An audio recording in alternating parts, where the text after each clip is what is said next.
rika shi. Saura gidan fa ji mulki a kasar Najeriya, amma sai dai fa Allah ya kiyaye Bola Ahmad Tinubu. Amma sai dai fa amai na cewa tabbas fa wannan jaridar nan ta leadership wadda ta bayyana cewa an yi yunkurin jin mulki a Najeriya, tabbas fa abin fa ba gaskiya bane ba.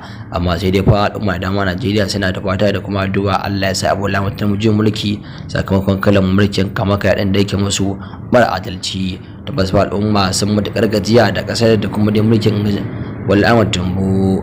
Da kuma kalla kai zuwa kasar jamhuriyar Nijar, Abdurrahman Tiyani ne yake samun albarka da kuma sa albarka a wurin wato dai mutanen kasar jamhuriyar Nijar da dama, tun bayan abubuwan da yake musu na alkhairi a kowane lokaci, yayin da yanzu ma kama a Najeriya fa wato da Abdurrahman Tiyani yana da masoya bala adadin masu dai sauki na zama sabu domin jin wannan labaran na makyawa a halin yanzu, domin ganin yadda za ta kai da masu dai sai ku bi musanna a hankali, wasannan sai ku da subscribing ku da fadan da sanarwa kamar haka.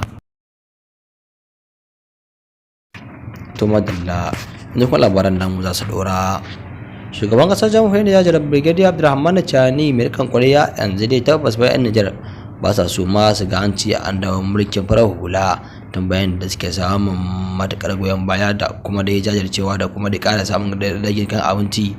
Tabbas hakan ya jawo fa yanzu Brigadier Abdurrahman Tiyani na samun goyon baya daga gurin yan kasar jamhuriyar Nijar.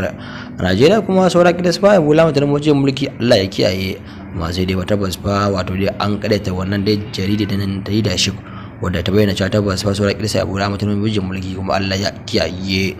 Amma sai dai tabbas fa da yawa da yan Najeriya sana ta addu'a domin ganin insha Allah da Najeriya fa sai an yi ku wato da jin mulki, domin ganin yadda yan Najeriya Allah da za samu ma ko ma samu mu ci gaba.